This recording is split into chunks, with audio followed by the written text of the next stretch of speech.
Welcome back to the Amazon European Masters, where Ultra League of RGO Rogue is up 2-0. And they do it in another pretty clean victory, and they are on the verge of advancing to the semifinals. And Jamada, I gotta state, your prediction is looking quite dire right now. I said it could maybe go 5 games. My actual prediction was 3-1. I'm not gonna sit here and pretend like I predicted 3-2.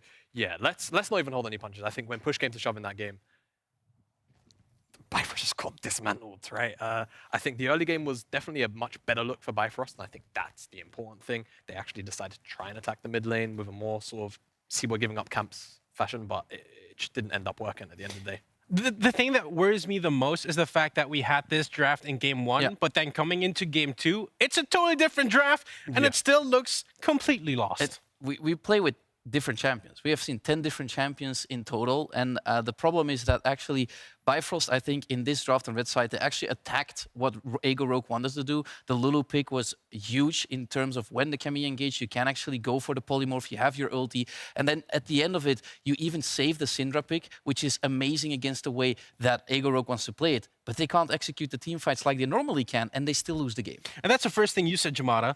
Where's the engage? Yeah, on both sides, actually. There's like relatively limited engage on both sides. When we talk about hard engage, you know, Go Buttons, Nautilus, Leona. So my first thought was, honestly, I think functionally, when you look at what Bifrost had going for them, if they were on top of the objective first, I felt like they could have a much more successful time. Unfortunately, even when they did have the situations happen, we saw Odie get caught out, or it was just a situation where they would just get funneled into a smaller choke point via, like, you know, Beanzu wave or something like that, and they just got taken apart. And I feel like the issue really for Bifrost was more they could never find a functional fight where the champions got to, you know, flourish. And not knowing how this game ends up, I gotta look at the early game. The first blood that comes out from Seaboy, we gotta look at that, because this looks like the Bifrost I've seen in groups. Yeah, and it looks good. I mean, Seaboy is playing for his laners. He can set up along with Fury for the Scatter of the Week, try to get that gank off. They repeated it a couple of times. The problem is, they overstay their welcome. They shouldn't be here anymore, and Rogue capitalizes. Yeah, like, they want to get the wave in, it makes sense, but I think Orcs even made the point on the desk. Just teleport back if you're Fury, you can shove in this wave, it's fine. And then all of a sudden, unfortunately, Seaboy, it's just not enough lethal to take down Rebel. He then, you know, he just sees red, he wants blood. It was just a great gravity field there from Knight to ensure that really he was never going to be able to follow up the kill, and he just gets a free second kill for it because of that skill.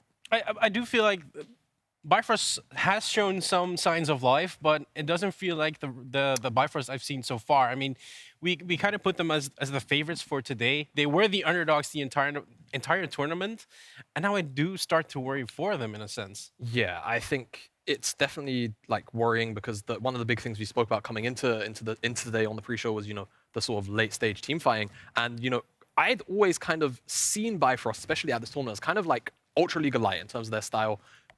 They don't really do much typically unless Seaboy gets things going in the early game, and then they will start team fight after 25 minutes. Unfortunately, however, RGO Rogue are kind of bringing this style a little bit to them and showing them who's boss when it comes to playing like this. Yeah, and we have to say though, RGO Rogue sealed the deal with a 28-minute fight, securing them the Baron. So Dinah, you wanted to break down the specifics of this fight, because there's a lot of stuff happening. There's a lot going on. The most important part is this should be Bifrost's comfort zone. This is what the entirety of the NLC casting crew here has been heralding me about. It's like, Bifrost in the mid to late game, they will execute the team fights better than RGO Rogue. And when you look at this play right now, you see where Bifrost is. They have control over the mid lane, and they actually have vision control set up. I can highlight it right here. They have a ward here, and they have a ward here as well. So they're pretty comfortable if they want to play around Dragon. When we roll the clip, exactly that is going to happen as well. Bifrost, they feel comfortable. They think, okay, we have the inside track, we will set up, and we will just go to our prowess, which is team fighting in the mid to late game. So they pull back, and Rogue just takes their time, and they clear out the vision. Now the issue is, Odie doesn't have any summoner up, and we need to look at one player in specific right before Rogue engage here, and that is this player right here. Simnivac is actually the biggest threat to Bifrost's roster on this moment, because he can easily close a gap if he wants to. And what he's going to do when closing the gap, he's actually engaging on Duel, who is out of position. And this puts a lot of pressure on the Bifrost roster when they are pulling back, because now you're a support, who is supposed to be the backbone of this team when the enemy engages. He's supposed to be behind your lines. He was in front, and he's chunked out. The second part is, and I hate to do this, but I have to do it, Shikari here, he's primed and ready for the biggest play of his life, alongside with his support. but suddenly the communication breaks down. He's going to Mega Gnar out. He could get the Lulu ulti and actually slap everyone into the wall, but he disengages. And then the fight is already lost because now you're all chunked out.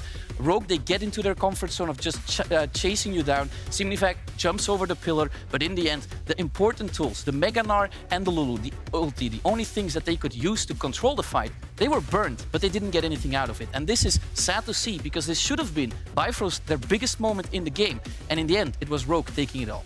Yeah, and I think RGO Rogue looks very good right now. I mean, the way they've won these games, just look at this gold graph here in this post-game breakdown. Yeah, I mean, like I said, when push came to shove, Bifrost got dismantled here, right? Even though the early game went, you know, about as well as you would hope for in a Bifrost sort of setup like this, the team fighting was too much, Knight was too farmed, Signifact was too big of a threat in some of those later game team fights. And I mean, what was it? At the very end of the game, Knight just ended up blowing up 3 people. Yeah, he did like 16.1k damage, Yeah. and we've talked a lot about Knight, but we also talked about Lucker, and looking at his performance, I mean, he wasn't really popping off that much necessarily, but I think the way he's been playing his lane, it kind of shows how important this AD carry is for RGO Rogue. Yeah, and from both you can say they just applied 2 different styles. First it was Lucker on the Twitch, having to do most of his team, like actually setting up fights along with the Yuumi, and he did amazingly. Now he was the bridge, he was the gap in the early game on his Lucian, and that also worked out really well. When Odie thought he was comfortable in lane, Lucker just engaged them and got the kills. Yeah, it wasn't as flashy as a Lucian game can be, but it did both jobs really well. And the beautiful thing is that Knight on the other side then also did his job really well, and it just worked out because now they're 2-0 up. And it feels like Lucker has taken over what Odie was supposed to do on Bifrost's side here. He's stepping up big time. He's showing big damage numbers as well. I'm scared. I think it's going to be 3-0 if I look at this. Given how they've played, yeah, no, I 100% agree with you. I think Bifrost really need to find their groove, whether it's, you know, trying to shut down Lucker now, whether they want to maybe try and shift focus towards the top side. I think that would be the incorrect call personally. Even Knight, like they have so many things to worry about because Knight just had this pretty big performance as well. There's too many options to shut down. I think it's mid-bot. Try and find some kind of agency for yourselves. Now, we do want to see some change, obviously. We don't want to see a team go down 3-0 again, especially after yesterday. Bifrost has chosen to change some things. They have chosen for the blue side. Do you think we're going to see a first pick jungle? What do you think is going to happen on that? I actually think what it could open up, and I would maybe like to see a Gorog actually banning away, is maybe Ahri first pick. I think one of the key things for me is Fury has looked kind of off so far in this series. He's not really been able to get much of a foothold. Seaboy tried to sort of band-aid that, I think, in the early game in this game too, where, you know, you'd see so much focus towards Knight. Didn't really work out. Game 1, he just got abused by the Twitch Yuumi. I think maybe trying to find a foothold there could be, you know, the platform they need to try and build off of Odie. After getting 2 teams in the quarterfinals, the NLC is on the brink of elimination, actually. I can't make it any prettier than it is. Can Bifrost bring it back with a reverse sweep? Oh, I'm so sorry. If there's time to do that, it's now or never. It really is now or never for Bifrost. And the NLC got 3-0'd yesterday by LLC, well, the first seed X7, and now RGO Rogue, the first seed and the last team for the Ultra Liga, is potentially about to 3-0 them as well. We thought this would be a closer series, but honestly, RGO Rogue could beat them in early. They have let them scale, and they've still beaten them. Let me be honest, RGO Rogue has just straight up been the better team so far. Bifrost have not found their footing. First game, a little bit of a wacky draft. Second game, probably what we usually would see from them, but even then, they weren't able to find their footing. Coming into this third game, completely switched it up. They've decided to go for the blue side instead. Yeah, I feel like this happens so often where it's like, okay, game 1, we know what side we want. Okay, we lost, that's fine. Game 2, we'll run it back, and then game 3, it's like, okay, that side's doomed. Let's switch it up.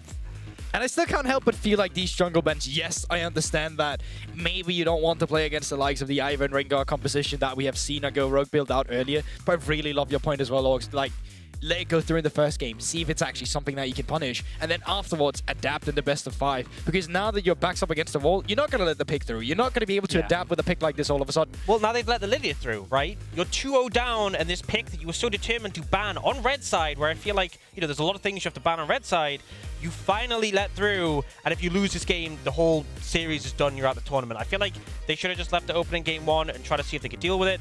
We talked a little bit about the Ari being something that we can see them prioritize. It is banned away, so C-Boy's going to take the job, and an instant answer is that Yuumi once again. I'm actually really surprised to see that when you see a Jarvan first pick, they're actually not going in for something that can disengage in the support role, you know, the likes of Thresh or something different peeling as well, because you know right now with a Jarvan, you're going to be having a lot of attention down towards that bot side. So with this first pick, we should see C-Boy back on something he's more comfortable on as well. He doesn't have to come in and brawl on the likes of Viego as we saw earlier. He doesn't have to be the one counter jungling on the Graves. This is so simple. Oh. Skip camps, walk down towards the bot side, make it work. And with champions like this, I mean, there's no doubt about it. Caitlyn locks every time it's about that bot side. I feel like this is a situation where being a little bit frustrated maybe from the previous game where they were kept in check by Lukra and Binsu on the Shinami. Odie and Jewel, like, we're just going to stomp them, okay? That is the game plan. They opted into this blind Yuumi. We're just going to run them down and destroy them. And honestly, I feel like it's a little bit rough for Go Rogue. Like, they're opting the Ezreal here. It does limit the effectiveness of the Jarvan. And I think that's why they went for that early Yuumi to you know, have that tool against them. But now you're in a situation where you're just going to get blasted in lane.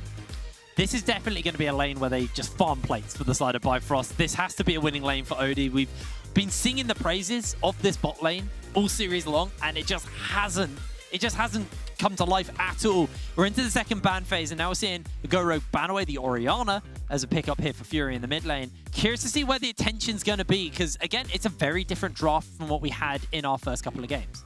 And curious to see a Go Rogue on this position as well. Usually, you know, they just blind pick their control mages like the Victor as well. Are you going to be giving up the counter pick for Knight in the mid lane? Are you going to give it to the side of Sinmivak? Because traditionally a Go Rogue, they like having their top lane on a stable that can carry on a side lane later. But for this series, I feel like Knight has just been such a pivotal and big player that you just give the counter pick to him and let him run his show. Yeah, I think there's two sides because we've seen a lot of mid bans as That's well. the thing, If there's like, something left open that you're like, we can look to prioritize this, then you could definitely go for it in this situation. It's kind of interesting that we see, you know, mid laners who can sort of contrast that prior quite effectively on a Go Rogue band away. The Corki and Victor for Bifrost, like more scaling oriented picks. But we do see that GP coming in, so I think this is quite strong in terms of it's something that was talked about at the start of the season when we saw Caitlyn Lux be such a prominent lane. It was the GP being able to impact bot despite the fact that you can't TP bot early. Yeah, exactly. I actually do like this pickup for him as well. It means you can kind of just blind pick that, and like we were saying earlier, give Knight that counter pick in the mid lane, make it as comfortable as possible. Fury looking in the Azir in the mid lane here. Bit of an interesting blind pick, right? Honestly, I don't think it's too bad. It allows you to play around with the range as well. You got the range you're playing around with from the Caitlyn and Lux. Now you got the extra coming through from the Azir as well. You don't need to be an engage, which is a Rima shuffle. You can use it for the disengage. Instead, you have a stable frontliner in the top lane. That's probably the biggest surprise to see if that Shogun was going to go through. Science seems way more stable. Yeah. And all of a sudden, you have something that is just as Bifrost as it can be. We play for bot and mid. We just rotate the pieces around with Odie and Joel, and we just need to get them ahead of the curve so we can just start the sieging. We have the range now. Yeah, I mean, this is just them going back to that front to back that we see them typically love to play, right? You have two super long range carries and then these massive tanks. We're actually seeing the Vel'Koz come in from Knight. And the thing is, one thing that Azir can struggle against is poke, right? And we have so much poke on the side of a Go Rogue between the Ezreal and that Vel'Koz, you can just catch you out. And that's one of the things. You have artillery mages like the Seraph, like the Vel'Koz, traditionally speaking, can be used as counters into the control mages. You know, usually the champions that has greater range than most champions, they beat them out. And a champion like Vel'Koz is super good against a champion like Azir. As you just mentioned, the poke, if you are half HP with a life form disintegration ray, you can just be completely put in lethal range. I mean, this is the scary thing about playing into a Go Rogue is they just have so many champions in their arsenal that they can pull out and catch you off guard with. You're not going to expect to be playing into Vel'Koz in Game 3 in this series, but now it's been locked in, and it's a really nice little counter pick like you were saying here. I think something that's tricky as well is you're relying on the side on the Jarvan to kind of close the gap, right? Yeah. Because at the end of the day, if you don't close the gap on this Ezreal Vel'Koz, you're going to have a bad time. Jarvan, not really super effective against Ezreal. You can just Arcane Shift out the Cataclysm. And on top of that, the Vel'Koz, like, we saw quite a slow game in the previous one. There was a little action early, and then it kind of just was like waiting for the neutrals to come up. If Vel'Koz is flash, I don't think you can really gap close effectively. Just flashes out, ults back towards you. Easy pickings. But I see a lot of that range as well coming out from a Go Rogue. But for me, it's more like a question of how do we get to that point where we're comfortable? Because in the bot lane, once again, that's going to be controlled by Odie and Joel. Like Lux and Caitlyn will pretty much 80% of the time get control down towards that bot side of the map. On the top side, you don't have too much to play for. You need the scaling aspect of the GP. They're just going to be slamming each other. We've already seen the matchup one time today. And then it's going to be about this jungle matchup again. Rabble getting himself ahead. C-Boy, he's going to be very busy trying to facilitate.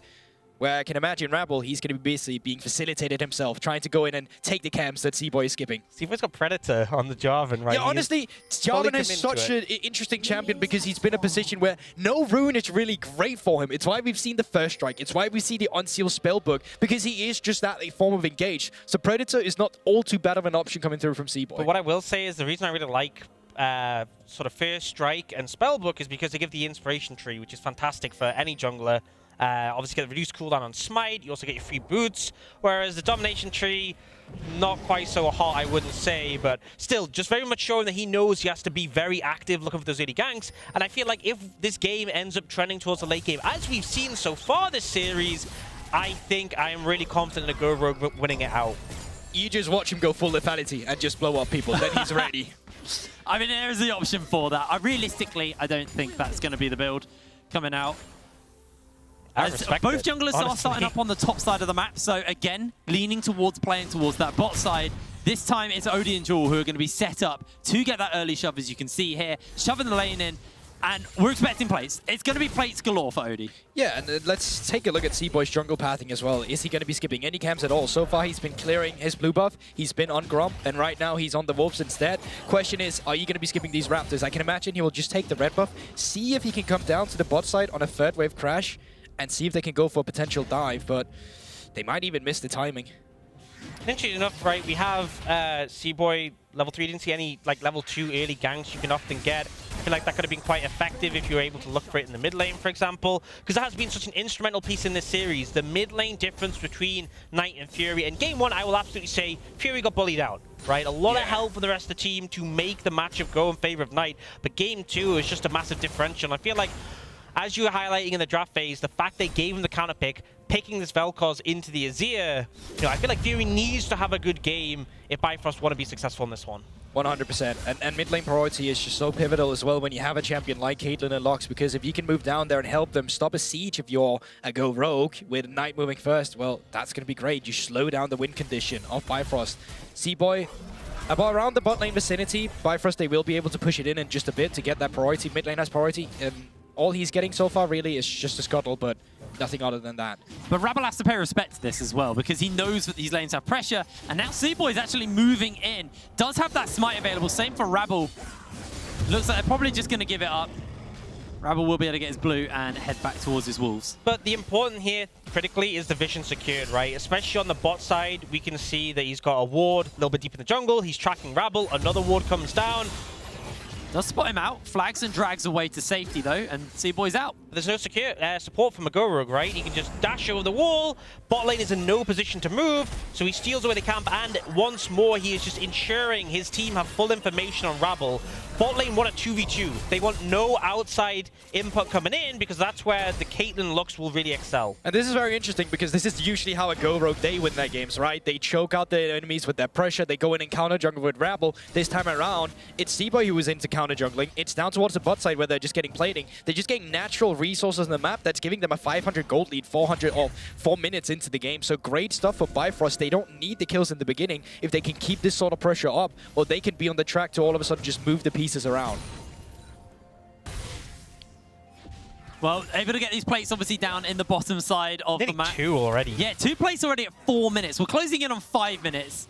Is really, really big for them. Gonna head back, get a pickaxe, just early power picked up for Odie in lane. Fury as well, still got pressure, and this is unlocking C-Boy to play that style, which we just don't see all that much from him, where he plays, more, he's facilitated for right now. Yeah, but I think something we'll say for C-Boy is that he, as a player, is someone with a very facilitative champ. We'll see if they actually find this pick on a Shikari first. Yeah, they are looking for him here. The bait comes in. Shikari gonna get knocked up, can head towards his tower. He's going low as the barrels connect, but Shikari is out of there. So cold, doesn't even expand the flash there, just literally walks out of it and then he emotes. Watch out. Slams a thumbs up, but...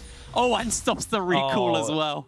and the icing on top. But as we were saying before, C-Boy tends to play this facilitator role, and we can kind of see from the picks he has taken, a lot of champions with early impact. The most played are that Volibear and Jarvan, which is why in that game one, when we did see the Graves, it was such a weird one, because, you know, that is that more farm-oriented. This is the sort of playstyle we expect from him.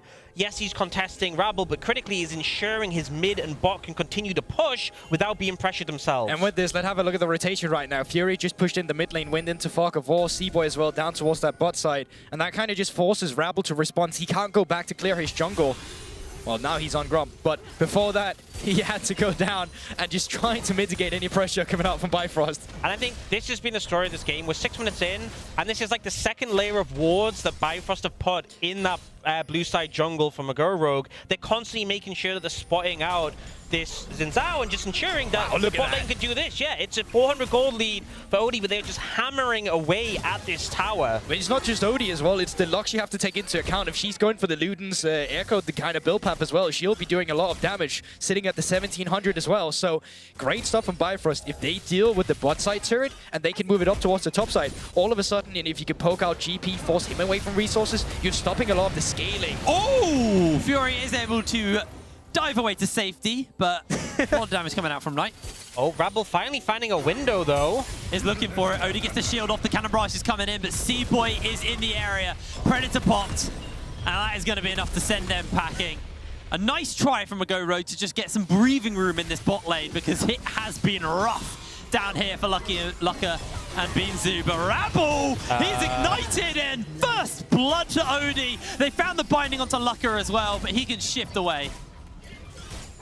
I don't know what happened there. I can't explain Well, I tell you what happened. Rabble dashed forward, he got CC, and he died. Yeah, you're correct. Thank you. I just don't understand the thought process behind Rabble going for that play. I think he was like, I'm going to stack up my passive and knock them up, but like, C-Boy walked round the corner, and I think Rabble was like, oh, he's gone. No, he's still just slightly out of range. And with resets coming through, I'd like to say that Jewel has not went for the Luden's Echo. He's gone for them all. Shirelia's kind of build option instead. Or Moonstone Renew as well. I can't say I'm a fan, you know. I'm all about that Luden's Echo myself. I'm going to be honest, especially... What rune tree? What, Rune Tree? Yeah. Oh, yeah. I mean, you got like Comet, Scorch, and even Cheap Shot as well. That's the real damage Lux. But I think the critical thing here is that the Lux ult can be such a powerful tool.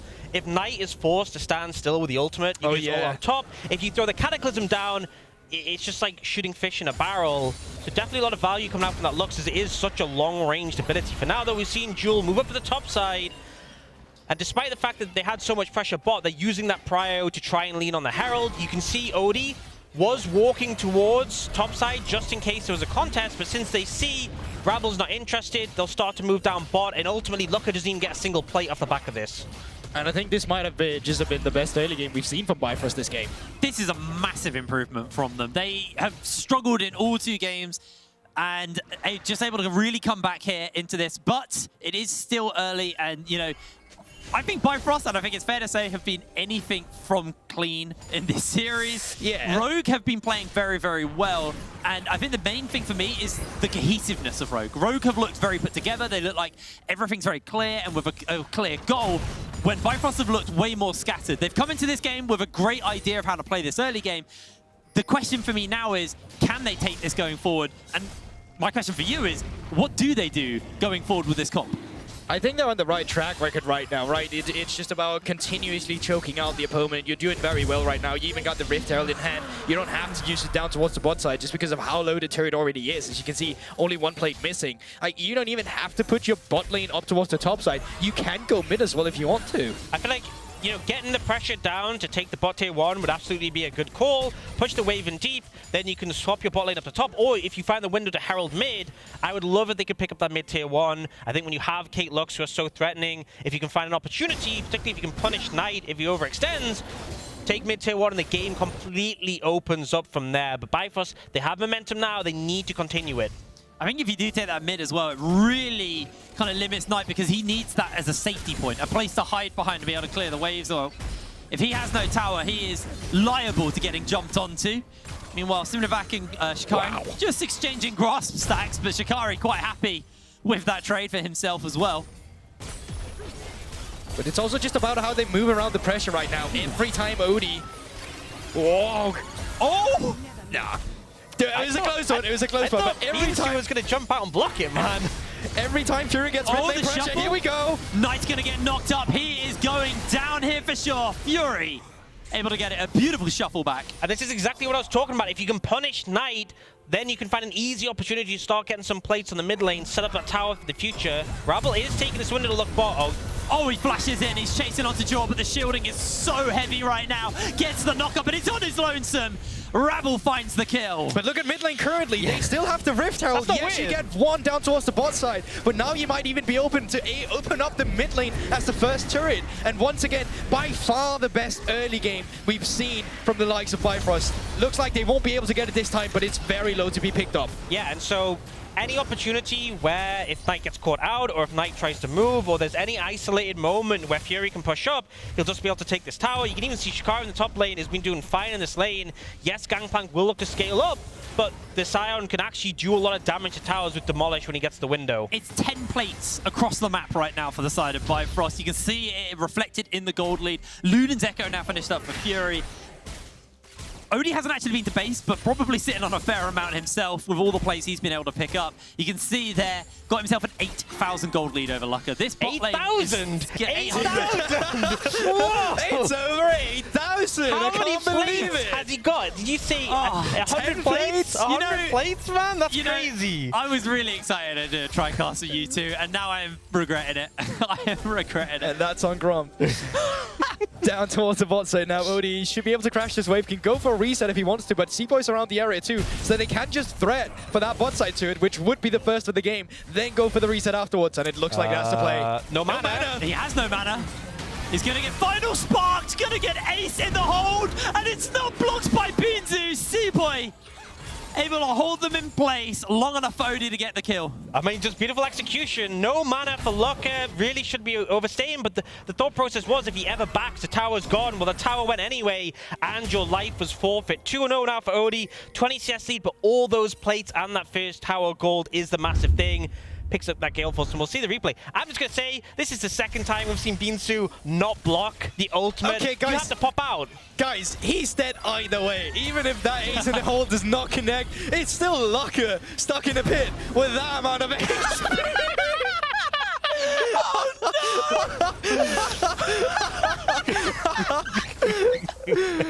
Oh, production, you're smurfing. Thank you. That's how you feel. That's how you feel when your Yumi doesn't block you. The thing is, even if he's dead anyway, Yeah, at least then it's not Odie getting the kill.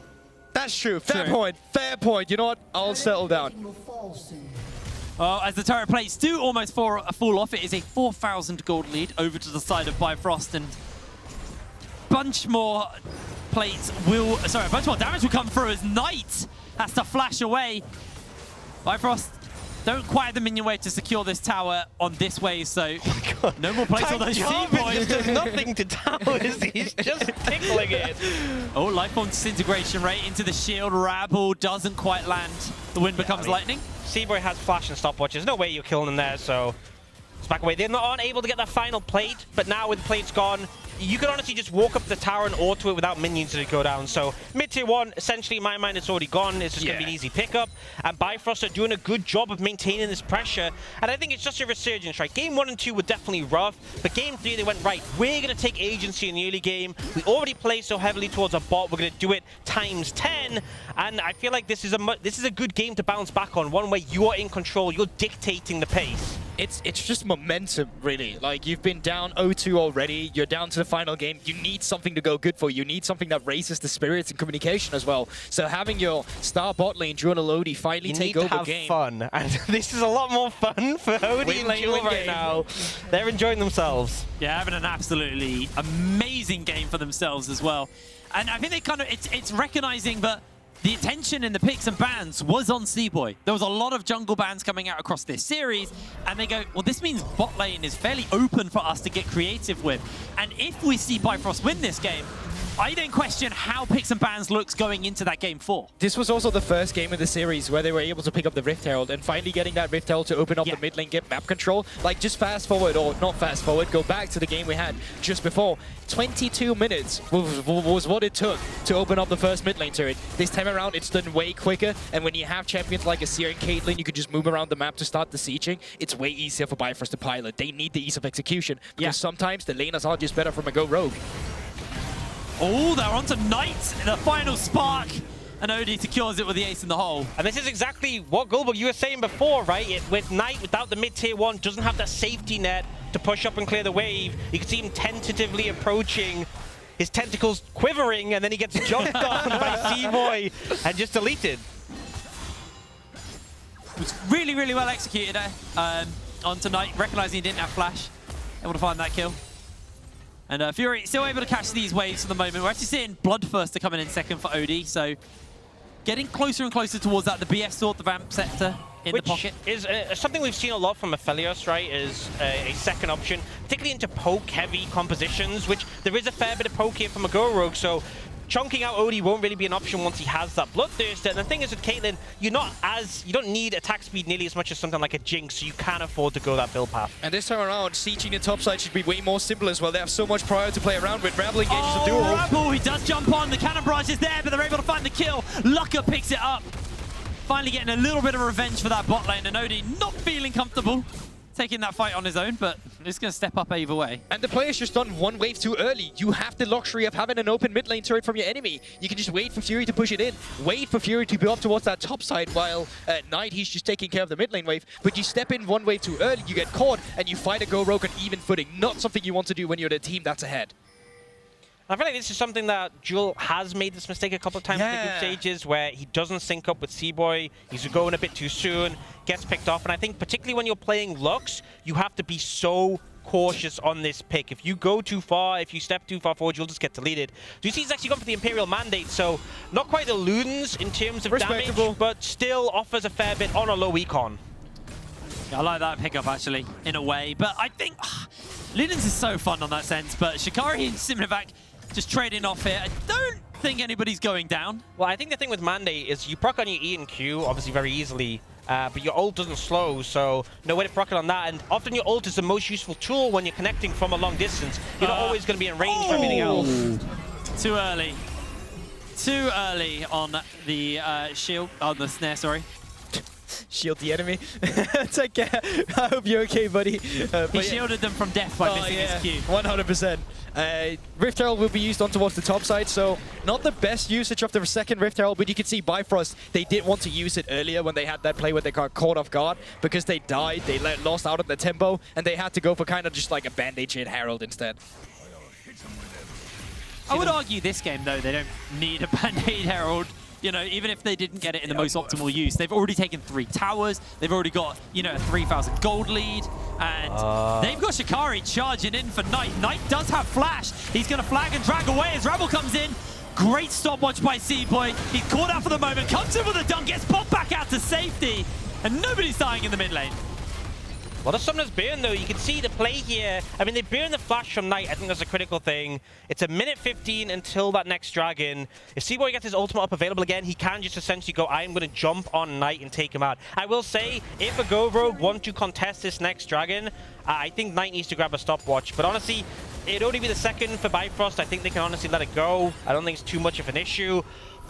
But they do need to pick up this dragon for Bifrost and start to continue the momentum. Getting the Hextech Soul would be massive. And you said before, Jake, about how, you know, they have this structural advantage in the early game. It gets a lot harder taking tier 2s. 100%, but rolling this soul as well, probably the best one you can get for the likes of Azir. Getting attack speed and ability haste, great for a champion like that. That's all about that. Sieging up with the Q poke, auto-attacking you down. The same for Caitlyn as well.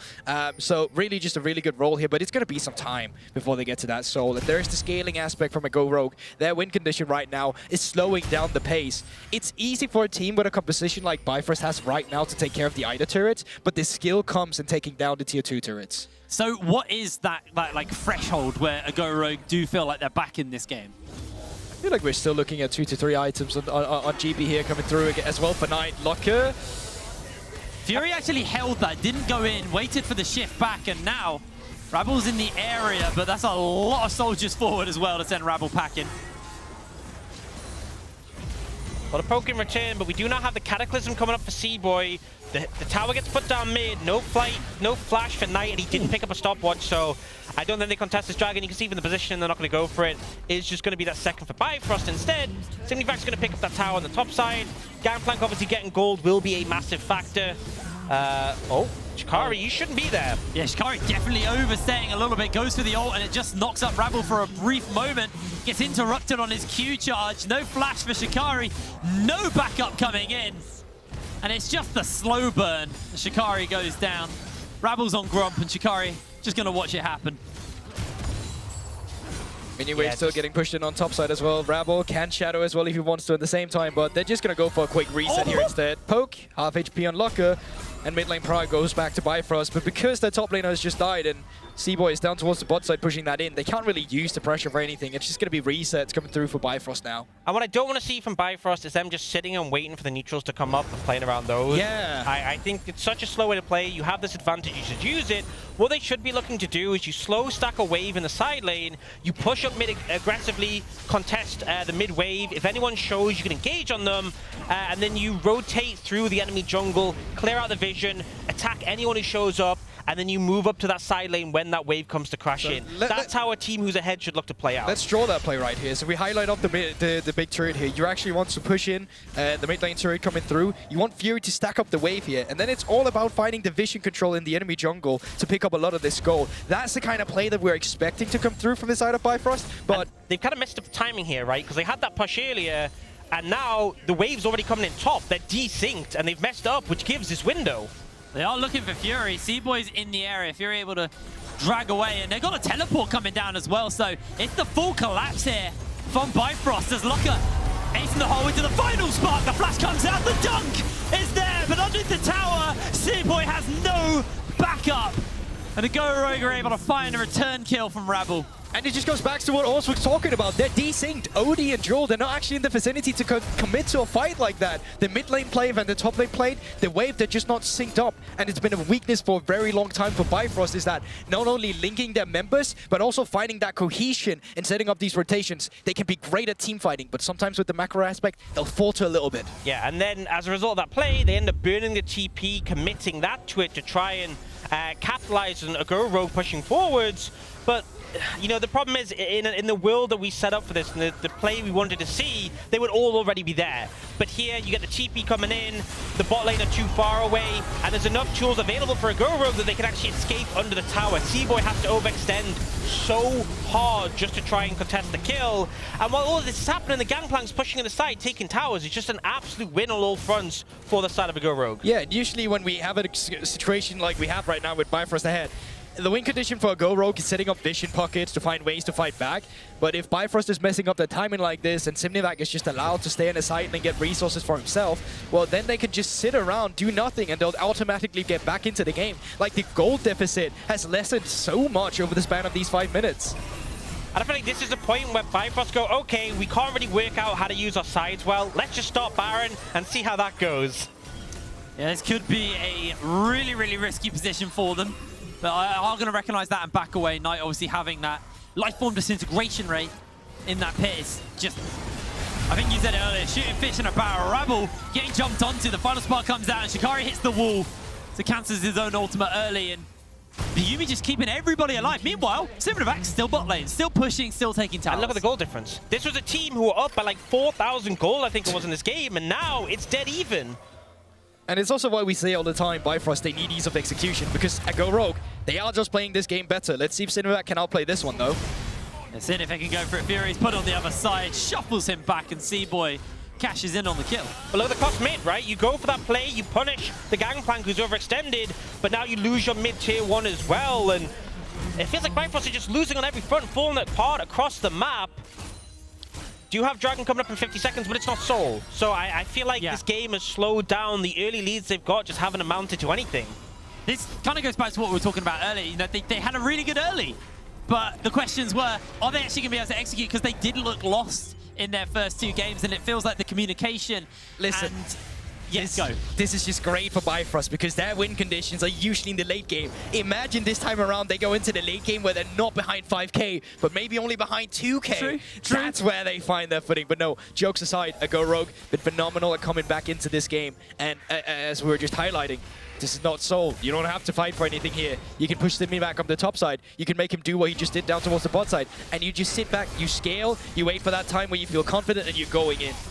Looks like Bifrost actually more interested in setting up something, a pick here in the mid lane. Simnivac's actually teleporting in as the dragon spawned and Bifrost are already on it. Rabble gonna get relatively chunked out, knocked up CC, and he can't come in. The true shot was close, but it wasn't close enough, and Fury able to dodge away and all the poke. Interesting to see teleport in exchange there. I for sure thought with the positioning and the decision of sending Sinmivac top that you just wanted to go top side, but let's see Shikari. And they are looking for Rabble. Good ultimate comes in. Shikari misses out. And that cannon barrage actually slowing anybody from getting even closer. Rabble didn't have flash, so if you actually got him there, that would have been great, but you didn't, so unfortunate circumstances. I mean, I feel like, you know, Agoro was doing a great job to mitigate Bifrost, but that play around the Dragon was a bit... If you're going to contest, you need to be there far earlier and not TPing your GP from top to mid just as it spawns. But regardless, it's not the Soul. They still have a bit of time. We are 4 minutes away from that for Bifrost, but I feel like Agoro are in a position where they feel a lot more confident to fight it now. But that does alleviate the pressure because now for the remainder, for a while at least anyway, because Knight's TP is coming up a little bit earlier. Simnivac and Knight no teleport available. Fury and Shikari do have theirs. So they can move around the map, they can answer out in these side lanes and teleport in if necessary. So Bifrost have a slight pressure kind of advantage right now on the map over a Go Rogue. The thing is, that will matter for now, but when Drake is up again, like the Soul comes through, the teleports will be back. So it's kind of up to Bifrost to see what they can utilize this with. I feel like they get a second chance now for doing what we said earlier. Push in the mid lane, try and commit to a play on the top side, get some vision control. But even right now, when we look at the minimap, like, it's not very aggressive vision we're seeing. It's very passive. It's not very decisive. And I think it's just kind of reminiscent of the Bifrost we've seen this entire series. Teleport, though. This is that advantage we're talking about. It's going to be Fury coming in. Shikari going to get the knock up onto Simnivac, and Simnivac is just cooked. Good use of the TP to punish, right? You know you have that advantage, but that won't necessarily find you an opportunity to get anything. They can look towards the Baron, but Simnivac's going to be up in 38 seconds. They don't have control of the area. I'm not really sure they can approach easily. Oh, Final Spark also coming in, healing up by the kitty cat from Beansy though, so the time's ticking away, and as soon as Simnivac respawns, having the cannon barrage available in the Baron pit means you can't really look for that objective. So they got a pick. And what? It didn't mean anything. They're going to try and push up mid, but I feel like there's enough wave clear between the Ezreal and the Vel'Koz to easily handle this. Yeah, but I feel like at least they got bot side turret here from the side of Shikari, so you still open that up a little bit, you still get some gold. It's for your tank though, it doesn't really mean that much in the grand scheme of things, but you see as well, they decide to call off the play, move Fury up towards the top side. He need to sink in the wave, knows he needs to sink in the wave on the top side to make sure bot lane can come up and kind of capitalize on it. But they're off tempo now, and they won't be able to kind of commit to the play instead. Constant pressure though from the side of a Go Rogue in the sense where they don't know if this Baron's going. We've seen multiple ults from Lucka. I know it's on a short cooldown, but constantly firing it because they don't know if Bifrost are on that Baron. Haven't been able to do so, but it is, you know, it does show a little bit that a Go Rogue, they don't have that much pressure at the moment on the map, and they are a little bit scared that this Baron could just get snuck away because you've got the Azir, you've got the Jarvan to tank it for him. It can go down very quickly. Problem is, there's a cannon barrage as well. If you're in the pit against the cannon barrage, it's so scary. Realistically, Bifrost are trying to make sure they have some vision over here so nothing untoward happens, but the focus is going to be this next dragon. It's a minute 30 away, and critically, we have all sums on both sides in terms of like combat summoners. Flash on Knight is really pivotal. It makes C-Boy's job so hard. You can't just Cataclysm and expect him to stay there, and he also has stopwatch as well. Well, they are looking for Simnivac. He's going to burn the flash. Rabble this time not going to get caught as he throws the ultimate out in time, and Shikari is just burst out instantly. But honestly, it's not the worth target to die. He still has teleport 40 seconds. He will be able to join the fight once again. But this is for sure all the map control over to a Go Rogue. They need to push Bifrost as far back as they can on the map. Importantly, because they burnt so many ultimates, right? 4 down from a Go Rogue. And there's still the Cataclysm available for the side of Bifrost. We'll see the replay. Ultimately, Simnivac just walking into the fog of war does end up burning his flash, but the focus target being Rabble doesn't work too well. The ultimate means no one can follow up, and then at this point of the game, Shikari can just be decimated by the carries on the side of a Go Rogue. You can see they are trying to maintain vision control here.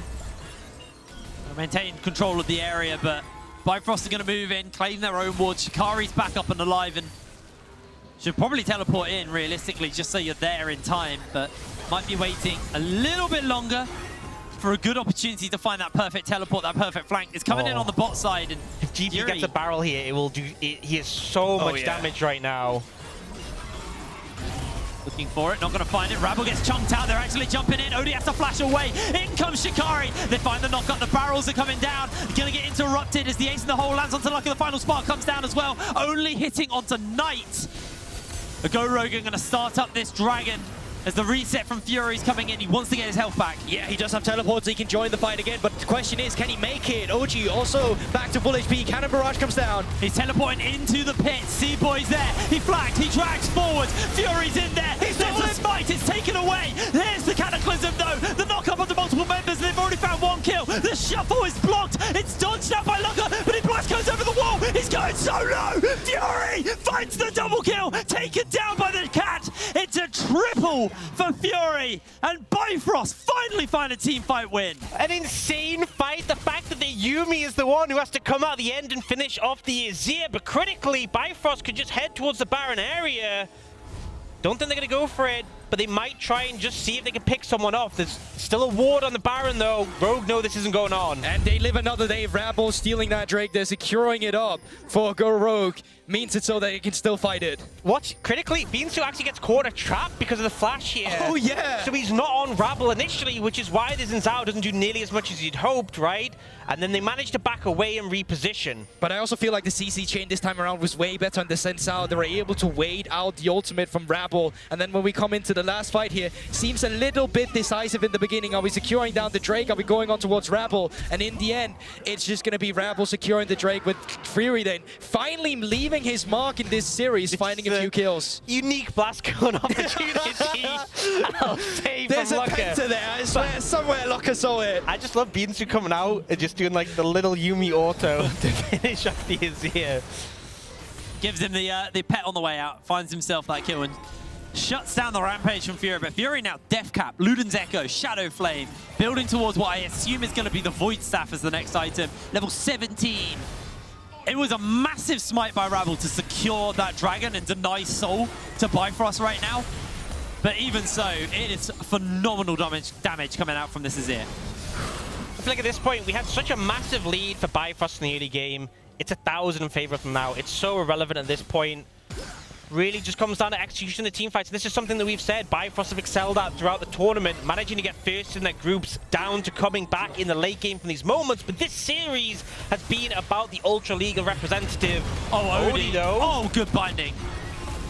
Good binding indeed. Odie, Gale Force on cooldown now as well. Mid lane pro gained by a Go Rogue, and that lets them walk back into the Baron pit if they want to. But look at the minimap. This time around, it's Bifrost who's 4 members in the mid lane. And He's got then Hullbreaker. they have Shikari on the bot side instead, and yes, you're right.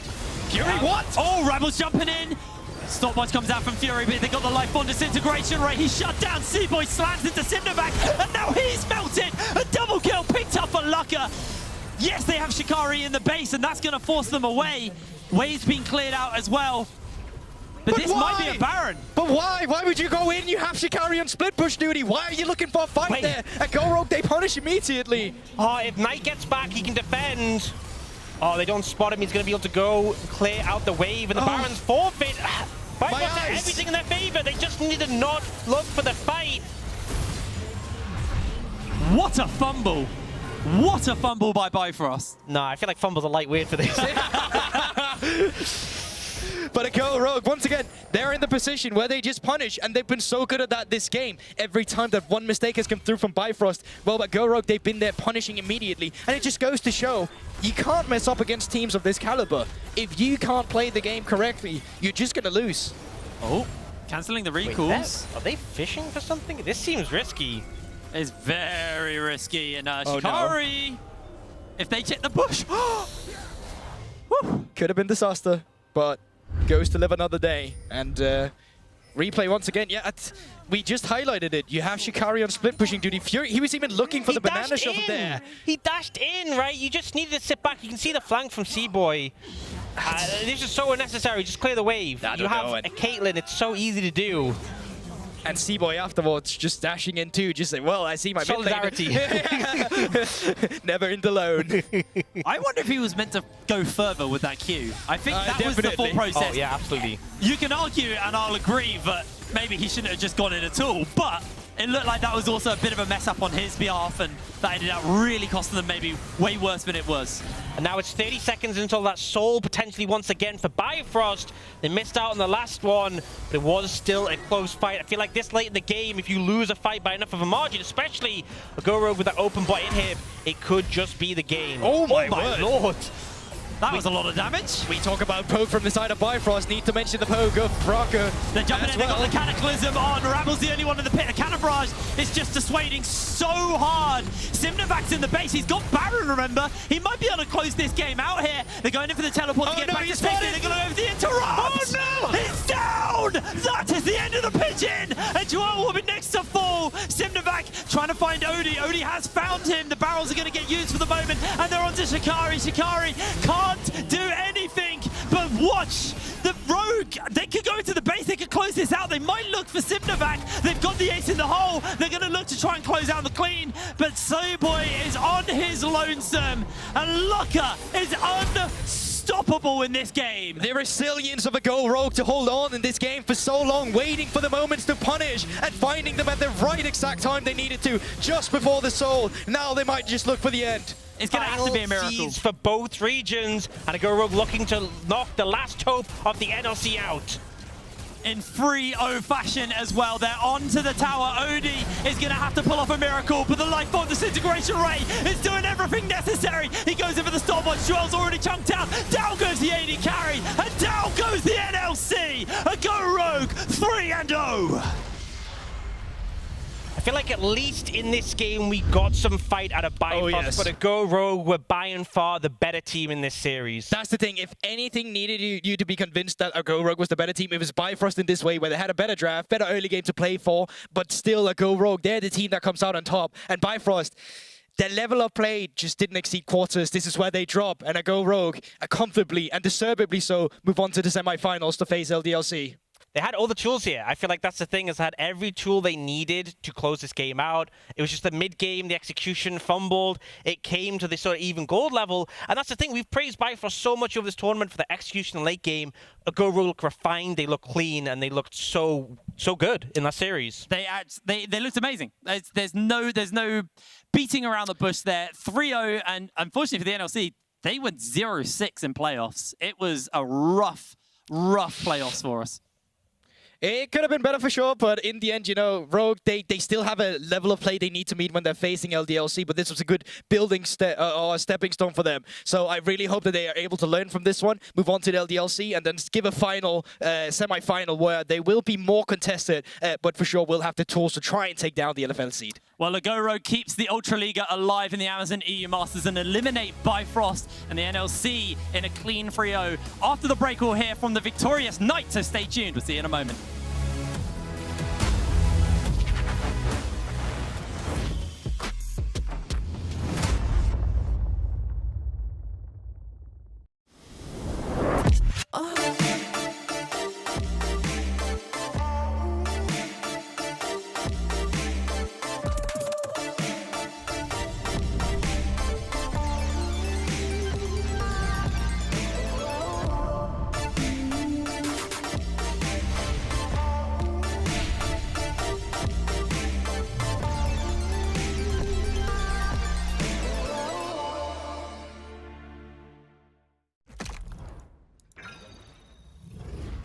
Systems are overloading. We can't risk another game. We need to take a break and regroup. We're starting to lose our mind. Captain, we cannot go back to Elo Hell. Last time it took us months to get out of it. Initiate break protocol. Hurry up!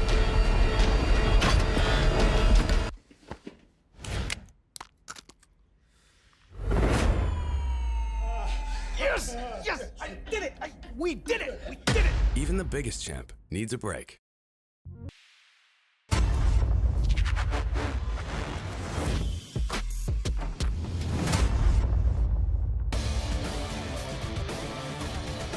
Well, welcome back to the Amazon European Masters, where AGO Rogue clean sweep Bifrost and advanced to the semifinals against LDLC on Tuesday. We are now joined by the victorious Knight.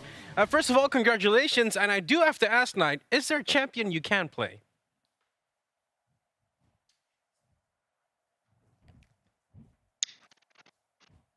Hello? Can you hear us, Knight? Knight, I was wondering. No sound, though.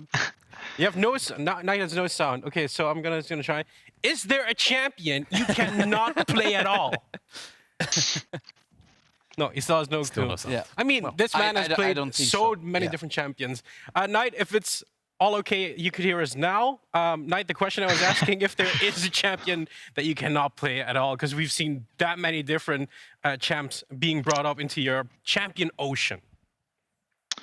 No, not really, to be honest. Whatever Bloomy brings up, I'm down to play, you know. Yeah, I mean, Bloomingen has been giving you a lot of tools. You already said that in a different interview as well, right? You guys could come up with all these weird drafts, and then Bloom was like, yeah, that maybe could work. Jamada, I think you had a question about this Brogue feeling totally different than what we've seen in groups so far. Yeah, I mean, I feel like in groups you're a little more reserved.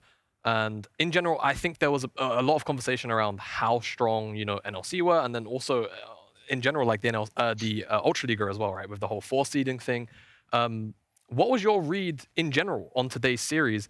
Because one, you looked much stronger than you did in groups, but two, to sort of dismantle Bifrost, who started to get a lot of hype coming out of the group as well. What was your honest opinions on how you felt the series was going to go compared to actually what ended up playing out? Well, to be honest, I already had a feeling, that we're gonna trio them. They have been on an upward spiral, right? But you also have to keep in mind that in groups we only had I think 2 days of scrims with Binsu in the lineup, so that was kind of bad. And now we got some weeks of practice in, and bot lane got more used to each other. Mid jungle support is way better as a trio, and yeah, I think we have really good individual players. So I was really confident that if we don't grief it, we play our game, and we're gonna trio them today. I think you 100% are right that you have very good solo players, because Knight, you're one of them. I want to look over some highlight plays you had this series, because, man, you popped off. I remember the Victor game especially. I mean, let's start with game 1. You get up the Ahri as a first pick, and then you just get a lot of help from Lucker and from Binsu from the bot lane. Yeah, honestly, that I'm just gonna say that one was full on Lucker, that was not planned or anything. He just randomly came up with it and made it work, so kudos to him. Wait, you didn't discuss this, you discussed this on loading screen, or what happened with this? Not even loading screen, just we loaded into the game, felt like ganking mid level 1, maybe drop a few CS on bot, and yeah, it worked, so... I mean, this Victor play as well. Yeah, I mean, 100%, but I know your performance here has been pretty stellar to me as well, especially against Drew. We're praising it as insane KDA. 15 KDA come in, you destroyed his KDA.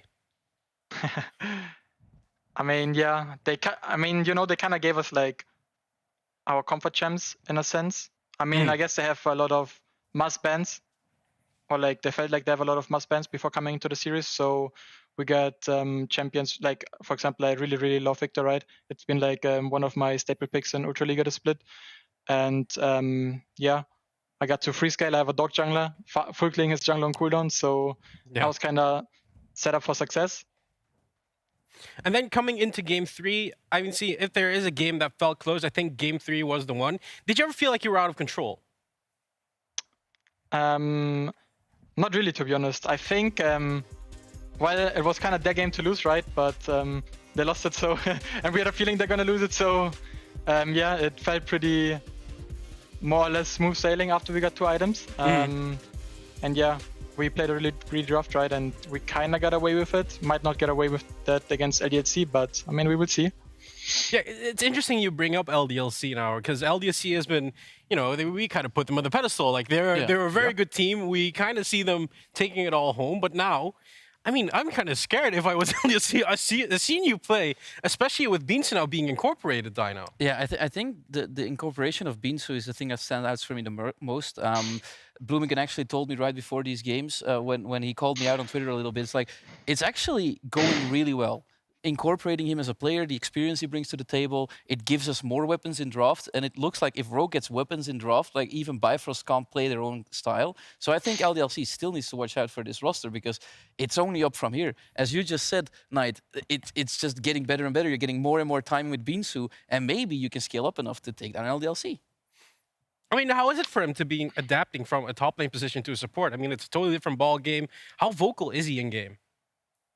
Yeah, he's actually very vocal. Like, I was quite surprised, right? Because he said he never scrimped before on support. He just like came from a fresh role swap, and I mean, he's been playing for a while, and he's doing a really, really good job at like, in a way, stabilizing the team. Because we have like players that get really excited, you know, like Rebel, me, Laka. I mean, suddenly we all of us like get kind of crazy at times, and he's kind of bringing a good balance to calm us down and make sure we keep focusing on macro like we've been doing also like all of the tournament, and yeah, just play to our strengths. Yeah, because I think playing to our strengths is going to be very important. If we take a look at the bracket, your next opponent is going to be LDLC Olympique Lyonnais, which very feels like, you know, this is a very scary team. They're the first seed from the LFL. What are your thoughts? I mean, matching up especially against, well, we said, gave them the name Yaika, against Yike and Aika. They sound and seem like a very strong mid-jungle duo. Yeah, I mean, they looked really, really good, right? But I also think Rebel and I are like quite a good duo. We've been playing together for so long, and I think, yeah, on an individual level, I think we are a bit better than them. And okay, yeah. What makes you say that? Them, honestly. What makes you say that then? What do you think you guys do better than the Yaika duo? I think our hands just work better, you know? This man is not afraid to throw punches here. I mean, do you agree with that, Jamada? Do you think Rebel and Knight have it to take them down? I mean, after today's performance, I wouldn't be like put past it, to be honest with you. If they go into into the semis and decide to kind of just throw hands and win because they have the better hands, yeah, I wouldn't be too surprised. But saying that, LDLC did just put horror and tempt in the mud and kind of made it look fun. So we'll see. I'm always loving the confidence though. I kind of need to ask though, because I mean, it's not only about the min jungle duo. Yeah. If you look at this LDLC team in general, Knight, where do you think the biggest strengths are, and also where are the weaknesses for this team? Yeah, to be honest, like on a more serious note, you know, I think, in my opinion, LDC is like, not counting us, and of course, like the best team in EU Masters, and like to me, this is like already the final. You know, like I think whoever wins the series will honestly win the tournament.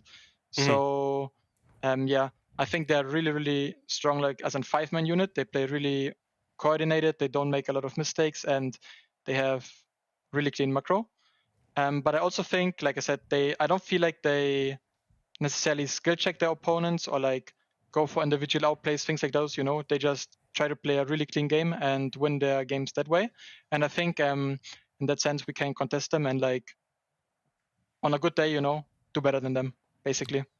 I think it was a very bold statement to say whoever takes the semifinals between LDLC and Igor Rogue is going to take it all home. I mean, tomorrow there's another quarterfinal on the line. Tomorrow we'll see the last hope of the Prime League, Unicorns of Love Sexy Edition. They face off against the French powerhouse, the back-to-back champion, Carmine Corp. I mean, it kind of feels like you forgot about this team. They've won twice in a row. I mean, to be honest, I didn't really forget about them. I just think LDLC is better. Okay. Like, okay. Yeah, they're obviously good, right? But yeah, I think LDLC is just up there, you know, and K-Corp is like up here. So, yeah, I'm mostly excited to just play against LDLC, honestly. Do we agree, Dinah? Because I know you've been saying like, okay, Carmine Corp, you know, the LFL split hasn't been all too great, but coming into playoffs, coming into play-ins, coming now out of groups, they've been getting stronger and stronger. Yeah, that's the thing. Like the question is, where is the ceiling, right? Because they have big ticket names that rise to an occasion. We have seen that in the past with players on that roster. So where do we put the ceiling? I agree with Knight saying, like, if we look at LFL, how it played out, LDLC, stronger team, no doubt. But right now, K-Corp seems to be catching some steam like maybe Bifrost did in the playing stage. And how far can they go? Because apparently the best teams are in the bracket of night, and that means that you just get more and more practice on this stage. Come finals, you can be completely online. Now, it's no secret, but you've played quite some time in the Prime League. Unicorns of Love haven't been showing a lot of signs of life over the last few EU Masters. Now coming into this quarterfinal, do you think there is a chance for them? Yeah, to be honest, they surprised me quite a bit. I think the mid laner is super good, and I think if they beat K-Corp, it's gonna be, you know, Ruby having a pretty strong back. Yeah. Last words on that for you, Jamana. I mean, do you agree with him? Yeah, I mean, I think if there is an avenue for use to actually come and take the series off of Karmine Corp, it would have to be off the back of Ruby. I agree entirely with that. It's gonna have to be like full-on back day tomorrow. Well, we're going to have to see what's going to happen tomorrow. Now, I'm going to thank you for your time and your insights as well. That's all from us at the Amazon EU Masters for tonight, but tomorrow we'll be back with the third quarterfinal between K-Corp and Unicorns of Love, and you absolutely don't want to miss that. If I have to believe Ruby, if I have to believe the people on this couch, that's going to be a banger, or it's going to be a Cabochard one-man show. It might be, but the thing is, don't forget, Reptile looks forward to beating Reckless, and I want to see that happen. All right, Knight, we'll see you for on Tuesday when you face off against LDLC. Enjoy the wins, and for you, enjoy the night, and we'll see you, well, not this night, but your own night. Tonight. See you tomorrow.